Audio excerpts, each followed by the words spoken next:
G'day guys, Ryan here from Savage Studios. I'm just doing a quick video on how to use VST drums in Studio One Pro.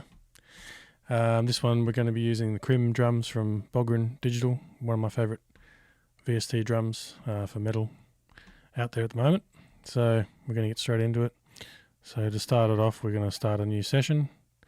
I'm going to call this one Test. We're going to save it into my sessions folder.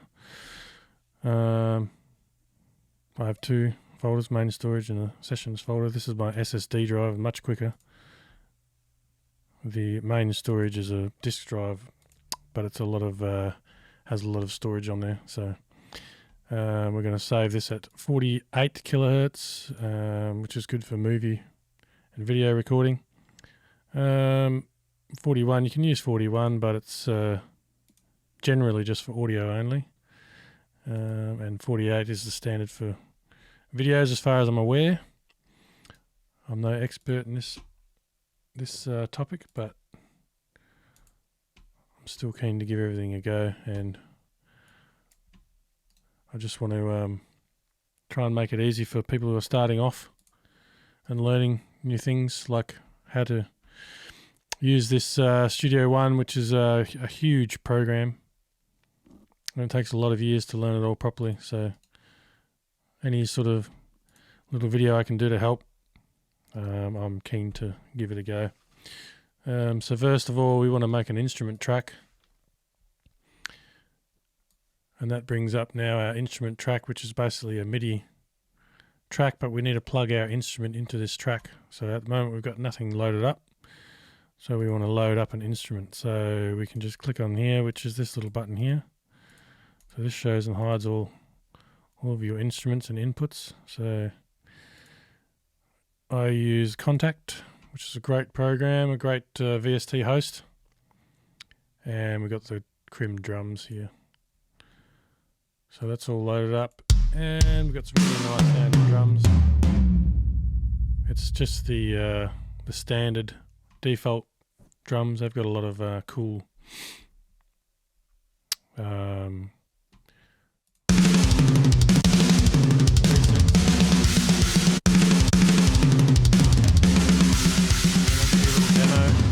at the start of each one, which is pretty cool.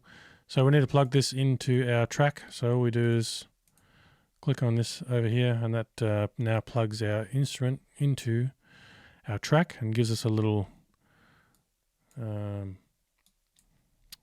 fader we can use here to adjust the overall volume. So at the moment it's all going into this one track, which is cool if you want to use this mixer. It's quite versatile. You can basically do a lot of different things on here. You can use reverb, EQs, compressors, transient designers, saturation. It's pretty much a whole mixer in itself, which is a very cool thing, but we don't want to do that today. We want to use our own channels for mixing. So basically what we want to do is we want to create a bunch of channels to plug our channels into. So at the moment we've only got that one and that one. So basically all we do is expand this, and these are our inputs.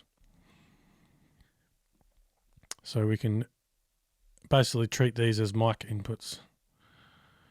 So we want 14 mic inputs, and each mic can come out of this program now and into each one of these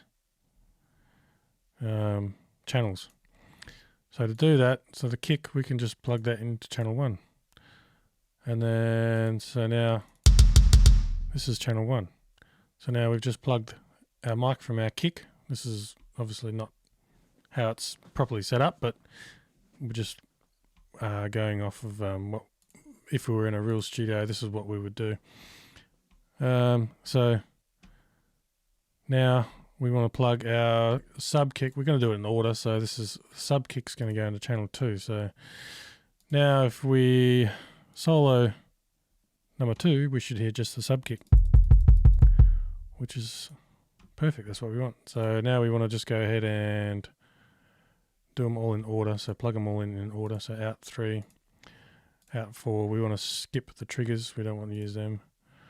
5, 6, 7, 8, 9, 10, 11, 12, 13, and room is 14. So now we should be able to hear the whole kit coming through all our channels in order.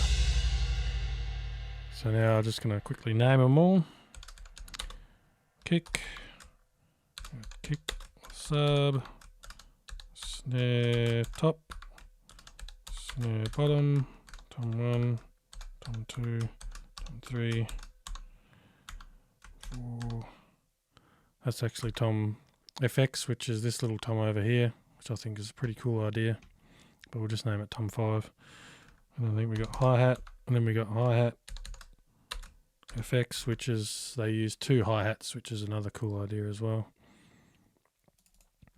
And we got ride, then overhead, and last one is room.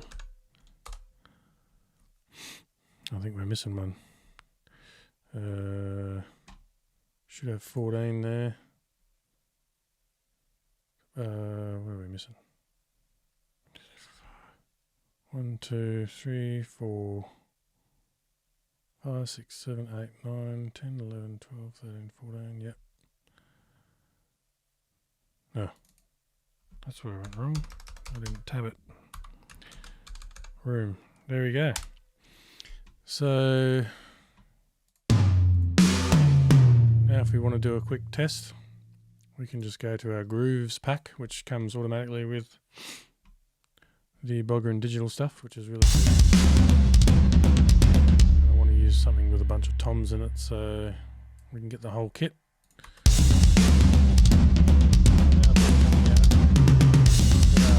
Relative channels, but we are currently routed, so this is your outputs and these are your, sorry, these are your inputs and these are your outputs. So input, instrument editor, and that's your, should come up.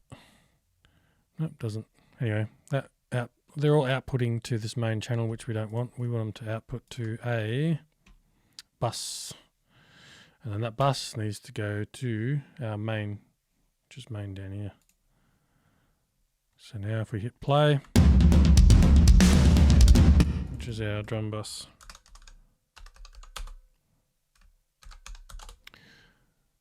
And a good way to start off when is you can just add a couple of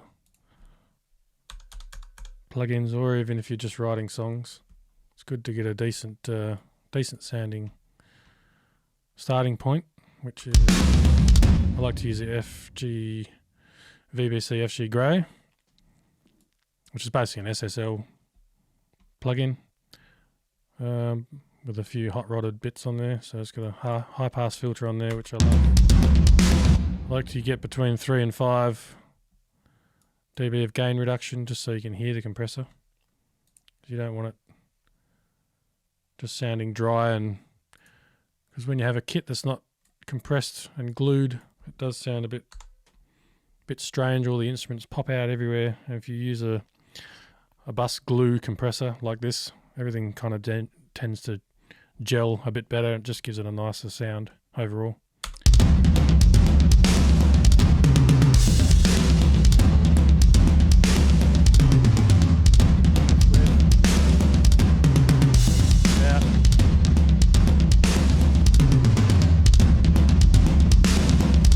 Brings everything a bit more forward, but we're peaking over here and we don't want that, so we can either turn this makeup gain down,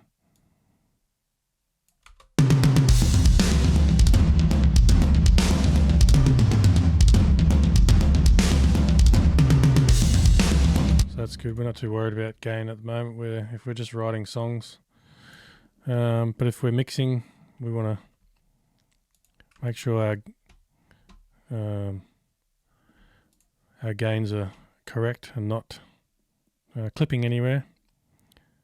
So what I like to do is I like to add a bus for each instrument. So we'll just go ahead and do that.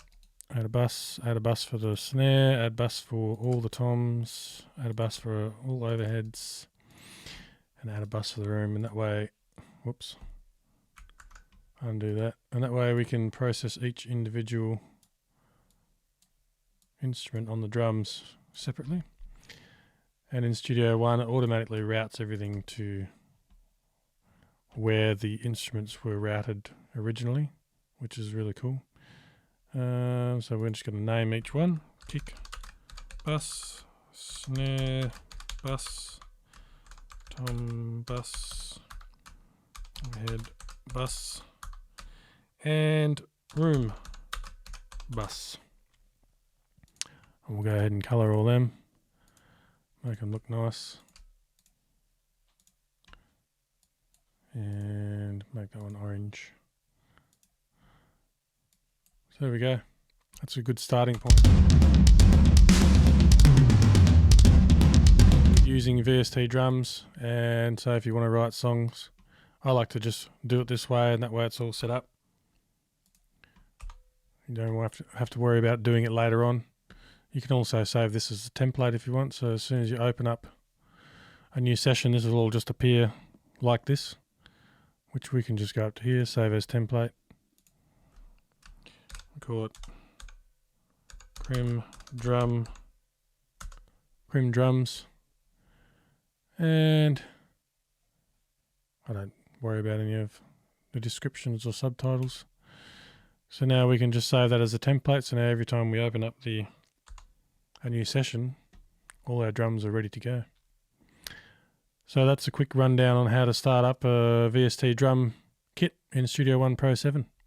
Let me know if there's any questions. I'll be doing a few more of these videos. If there's any videos you want me to do, let me know. I'm just starting out myself, so I'm just really wanting to do some lessons on how to do basic stuff, which for me is pretty easy, but for someone who's starting off, might not be so basic. And it's good to just come onto YouTube and just type in something that you want to know, and then a video pops up and it's right there in front of you, and you can just learn it quick and easy. No worries. Cheers, guys, and we'll see you soon.